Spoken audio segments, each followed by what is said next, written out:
Hi, everybody. I hope you're doing great today. I'm a little nauseous.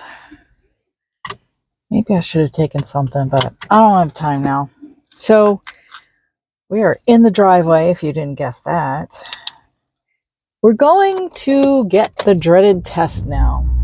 The one I have really been afraid to get. And that is the blood test. Let me just fix this a little bit. The blood test that measures how much cancer is shedding into the bloodstream, also known as the ctDNA test. Circulating tumor DNA. And I'm hoping to find out that the last one may have been a false positive. I know, I'm hoping against hope, but you gotta have hope. So after that test, then I have to go to the bariatric doctor for my 6-month checkup. And I've been trying to lose a little weight, and it doesn't seem to be working well. So, I'm about the same as I always am, but I really wanted to take a few pounds off. I had put a few pounds on, and I have taken a few pounds off, but I still have not, in 10 years, really made the goal that I wanted to. And even though I'm okay at this weight, it's really about my blood sugar. I do notice the less I weigh, the better my blood sugar numbers are. And they haven't been great, but there comes a point in age for type 2 diabetes that medicines don't really work anymore. And I don't think I'm at that stage, but I think it's a little less effective than it used to be.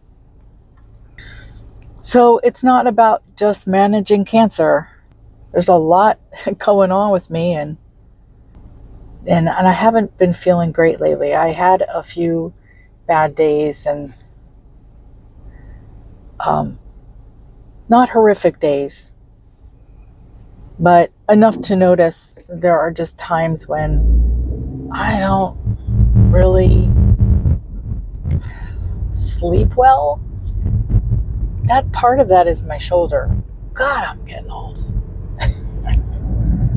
Which, by the way, I have PT every few days, well, at least twice a week, and I do home exercises, and I'm still going to have surgery, probably in October. But I had talked to my PT therapist, physical therapy therapist, 2 days ago, and they asked who was the surgeon, and I told them, and they said, he's good. The physical therapists most likely know all the surgeons and see their work post-surgery. But, I'm thinking I'm okay with, I don't really have doubts with this person. I just don't want to get the surgery. And if it weren't for a bone spur or whatever it is that needs to come off so that I don't tear anything more, I definitely wouldn't get it. But anyway, I digress. We're off to get this test, and I'm really nervous about it. And the reason I bring up why I haven't been feeling good, I'm hoping that's not a sign of, my numbers going up. So, guess we'll see. Anyway, how are you doing today? So today is Neon's second day of school. I wish that school, the times, the schedule was different for different age groups. because it's tough for teenagers. I had that problem. Did you have that problem getting up for school? And I didn't have anybody at home. And Neon, up till now, didn't have anybody at home. I remember missing a lot of school because if I was late for the bus, I was late for the bus. Nobody was around to take me in. I had an old clunker car, though. It was my first car as a senior. And that actually helped. I mean, I preferred that to the bus. So I would drive to school that last year. Well, the other reason was because I had taken all my credits and I was allowed to go home earlier than a lot of the class. So I kind of needed to do that. But even with a car, I missed way too much school. It's so funny because I really was a lazy kid. I think I was depressed because of my childhood. I know I was. But as lazy as I was, we're all lazy at something, you know what I mean? But I became such an active adult. I don't have any problems getting up early in the morning. But as a teenager, I don't know about you, but I'm of the age where we had clock radios. That was the alarm. And you could hit the snooze button and it would give you 9 more minutes. Only 9. And it would only do that maybe 4 or 5 times till it gave up on you. And it gave up on me a lot. So I would have music go off instead of the buzzer. Because waking up to music is a lot less harsh.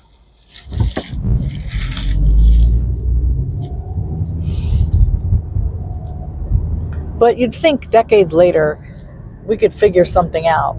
Teenagers have a hard time. Most of them do. I also wanted to tell you, it's like I'm wearing a hoodie. It's like fall weather. It's windy, it's overcast.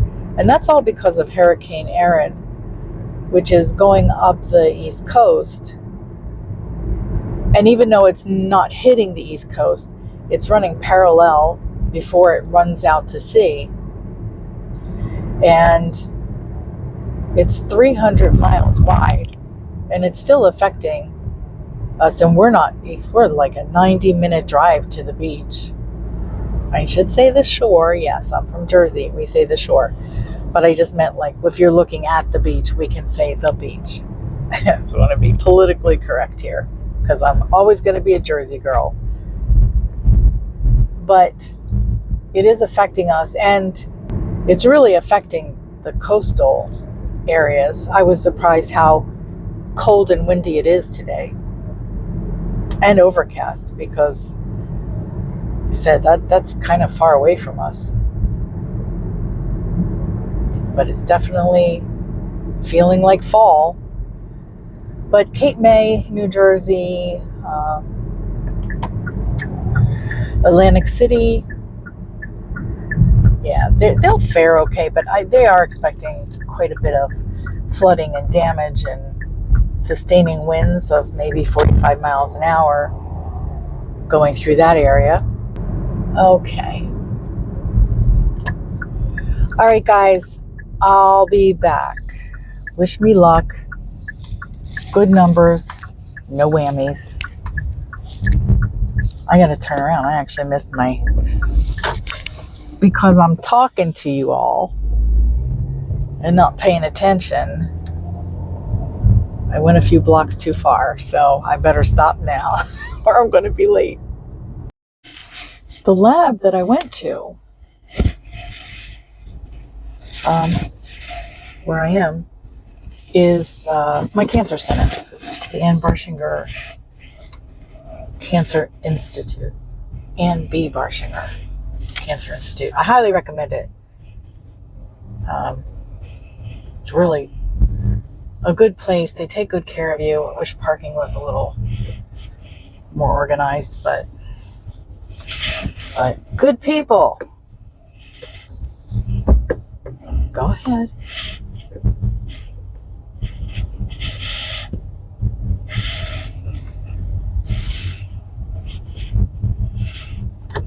So the next stop is the bariatric doctor. And I know some of you are going to say, you don't want to lose any weight, you know.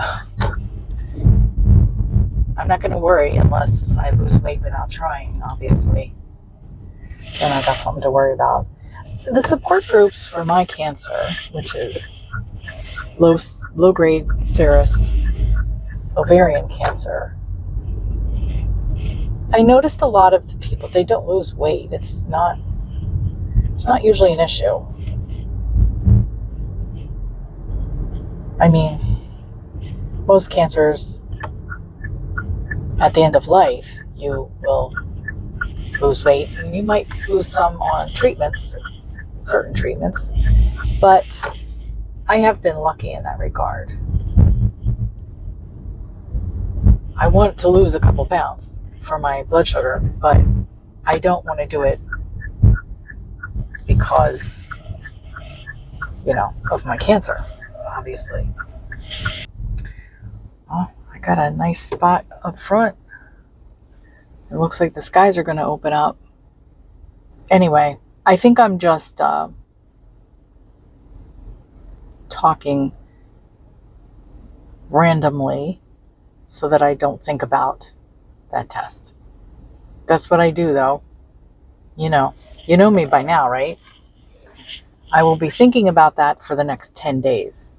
That's about how long it takes to get back. What other random, I think I'm a little early. What random things can we talk about? Can't change anything now, and it's really un-Buddhist of me to give this so much energy. I mean, after the fact, when you can't do something about something, then you have to let it go because you can't change it. If you can change something for the better, absolutely. That is kind of a responsibility to do so. And that would be trying to help my blood sugars. They're not horrible. They just haven't improved, and I've been trying. And I have lowered my carb intake, and I've really done that for the cancer. I should have brought my list of questions. I have a few more viewer questions to answer, but I guess I'll have to do that at the house because I didn't. I really appreciate your questions, by the way. I really do. I mean, it even gives me pause to think. And even your comments. I mean, your comments are everything, really. And you just got to stop with the medical stuff. Which reminds me, Samantha Lynn, who, from what I understand, is doing okay. I don't think she's uploaded really recently. But in her last video, when she was saying like kind of a where have I been video, she said a lot of people don't watch her channel unless she has medical updates. And I am the same way, but I have to tell you something about the new YouTube policies, because it's really hard for Cancer Journeys now, these vlogs, to grow. So growing my channel has suddenly become an issue because they are not promoting medical channels. And I don't know if they just think that I'm promoting, specific tests or prescription drugs or giving medical advice. I may have to appeal because it's just my personal journey. And I'm not reviewing anything. But if I have an allergic reaction to something, I'm going to say it. And it makes me wonder if the health care system has been influencing, for lack of a better word, well, there are better words, but I'm not going to say them, companies like Google. Because why would we want this policy? It's just a personal diary. and they're going to stifle my growth.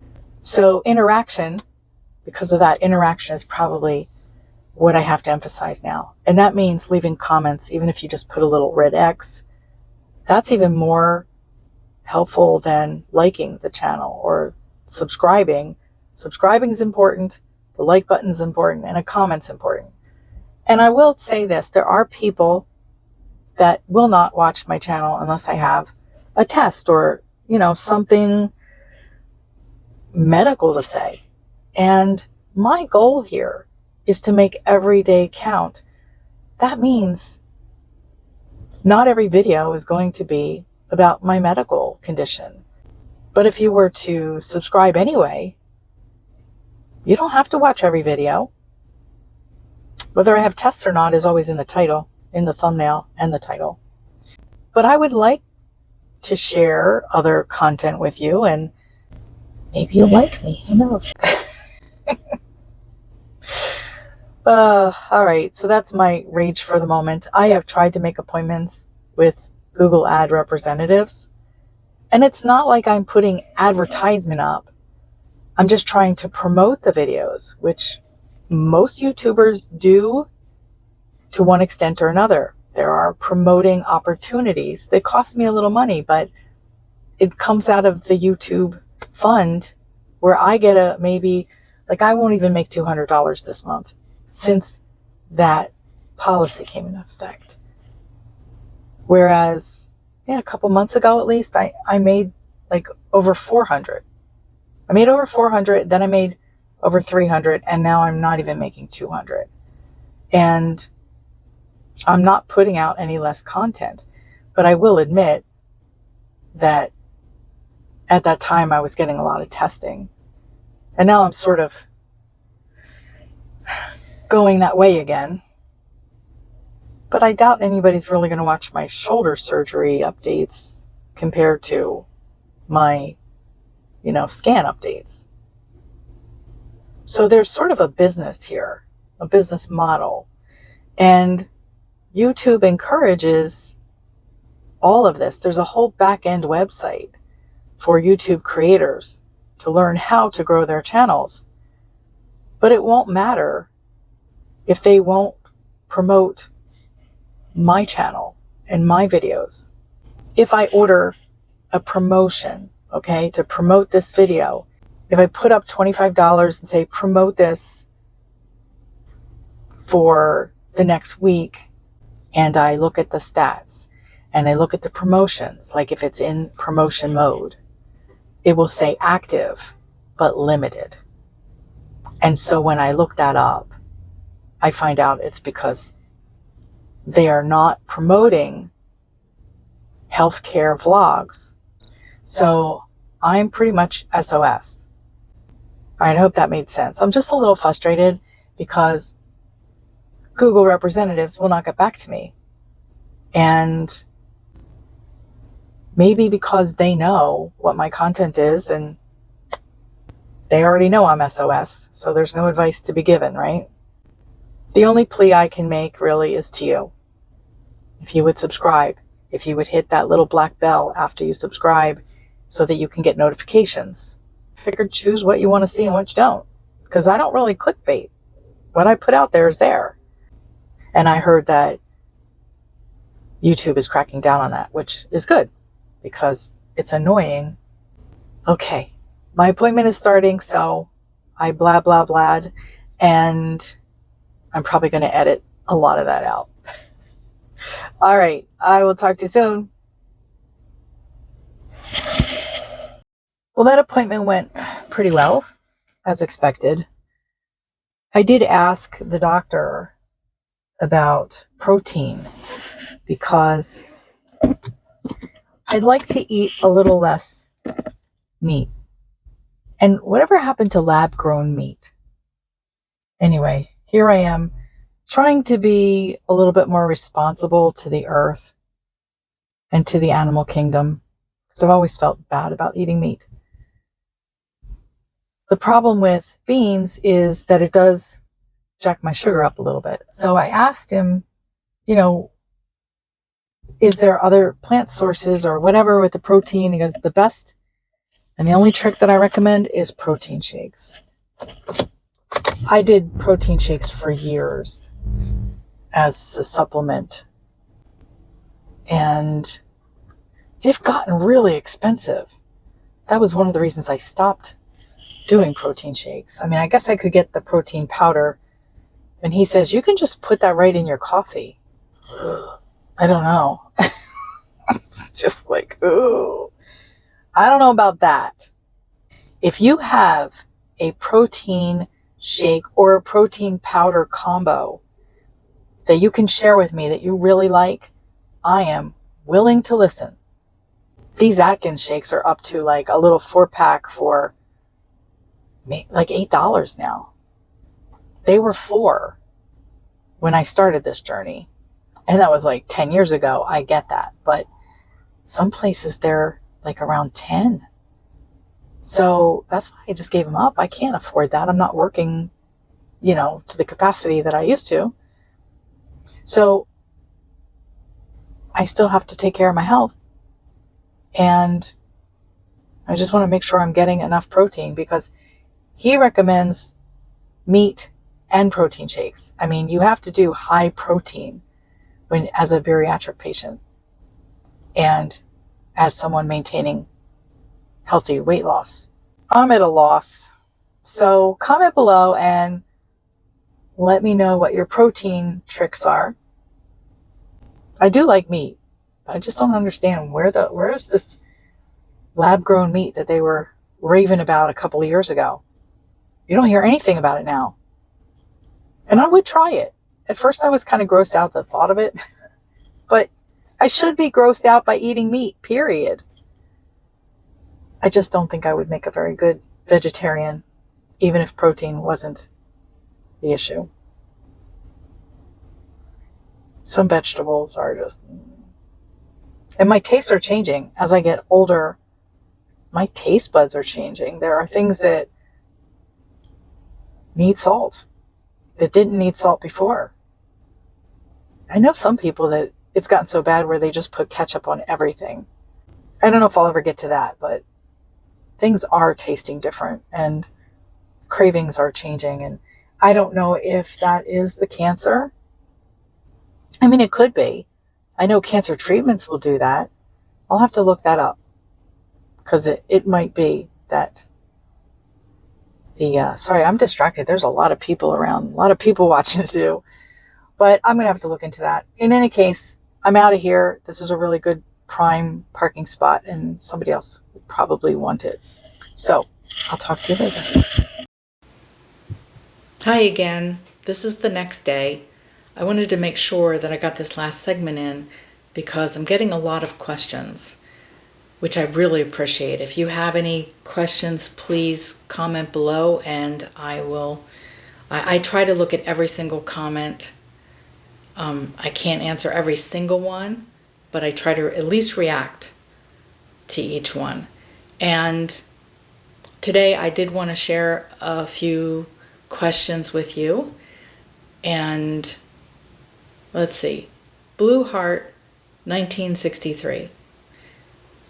Blue Heart says, how did you feel when you got the diagnosis?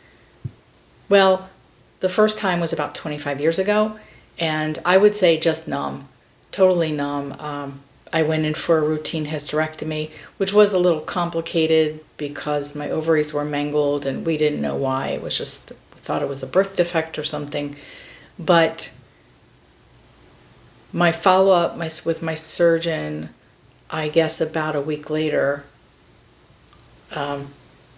she just sort of glossed over it. Like, she says cancer and she keeps going because she didn't want to really deal with it, I guess. And I was like, whoa, whoa, whoa, whoa, stop. Did you just say cancer? Like, what? And that's how I found out. And she referred me to oncology. But in the meantime, the first few days, just numb. Absolutely numb. And then it was about, how do we tell my family, that kind of thing. We didn't wait very long.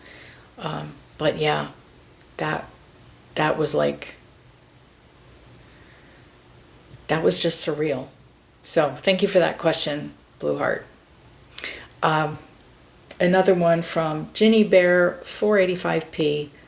I'm new to your channel and I'm wondering if you are in remission now or still in treatment, and what treatment are you doing? Thank you for that question, Ginny. Actually, I am not in treatment. I'm not in remission either, but it might seem like I'm in remission because, I look like I'm pretty active. And the fact is, though, that the cancer is diagnosed terminal now, and it's just kind of slow growing. So I can see where that might be confusing. And it's just my choice to not do any other treatments, because the only thing that they're offering me really is treatments that might prolong things, but there's no, the outcome is going to be the same. So I choose quality over quantity. Thank you for your question.